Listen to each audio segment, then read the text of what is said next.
खेलते समय अचानक लापता हुई किशोरी, परिवार वालों ने अपहरण की जताई आशंका। जांच में जुटी है पुलिस। मालदा जिले के हरीशचंद्रपुर में खेलते समय एक किशोरी अचानक लापता हो गई। परिवार वालों ने किशोरी के अपहरण किए जाने का आरोप लगाते हुए थाने में मदद की गुहार लगाई है। पुलिस के सूत्रों के मुताबिक लापता किशोरी का नाम ललिता दास, उम्र 13 वर्ष से, वह हरीशचंद्रपुर थाने के महेंद्रपुर ग्राम पंचायत के बाराडंगी गांव की रहने वाली है। लापता किशोरी की मां रूमा दास ने बताया कि ललिता कल दोपहर को घर से बाहर खेलने गई थी। शाम हो जाने के बाद भी वह वापस घर नहीं लौटी। इसके बाद इस बारे में थाने में गुमशुदगी का मामला दर्ज कराया गया। हरीशचंद्रपुर थाने की पुलिस ने जांच शुरू कर दी है। থেকে খাওয়া দাওয়া করে বাচ্চাটা খেলতে বেরোয়, সব দিন খেলাধুলাই বেশি করে ছোয়াটা, বেশি বয়স না। তারপরে খেলতে কোথায় বেরিয়েছিল? ওই গ্রামের দিকে।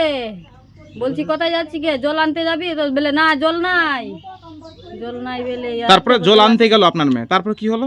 না তখন থেকে আর দেখতে পাইনি। বলছি তো গ্রামে আছে, তারপরে সন্ধ্যা লাগা আসে, তারপরে বেরিয়ে ছাপছি, দেখছি আর যত রাত হচ্ছে আর পাচ্ছি না ছাবে। মানে গত কাল সন্ধ্যা থেকে নিখোঁজ হয়ে গেছে? হ্যাঁ, সন্ধ্যা থেকে। আপনার আত্মীয় স্বজনদের বাড়িতে খোঁজ নিয়েছেন? বাড়িতে খোঁজ নিয়েছি, তো কোথাও খোঁজ পাচ্ছেন না? না। তো কোথায় যেতে পারে কি মনে হচ্ছে আপনার? আর কোথায় কার গরমে আছে, কারোর সঙ্গে কথা বলছে, কি হাসছে, কি বলছে, কাউকে দেখেছি সেটা বলতে কি করে পারবো? ছোট মেয়ে আছে না। কতদিন বয়স ভাই আপনার? 13 বছর। এরকম কারোর সঙ্গে কোনো সম্পর্ক ছিল? দেখিনি কোনোদিন, কিন্তু সব দিন তো আমার মেয়েটা বকরি চড়াই, ছাগল চড়াই। পড়াশোনা করতো না, পড়াশোনা করেনি। পড়তে দিয়েছিলাম, বলছে যে পড়বো না আমি, আমার মাথা ভারী, আমার মাথার দিমাগ নিয়ে ঢুকে পড়ার, আমি পড়বো নি। তো থানায় অভিযোগ জানিয়েছেন নিখোঁজ আইডি? হ্যাঁ, থানায় গেছিলাম রাত্রে। তো এখনো কোনো খোঁজ মিলছে না আপনার মেয়ে? হ্যাঁ। এর আগে কোনোদিন কি নিখোঁজ হয়েছিল আবার? না, হয়নি, কোনোদিন হয়নি। আজকে কালকে হঠাৎ।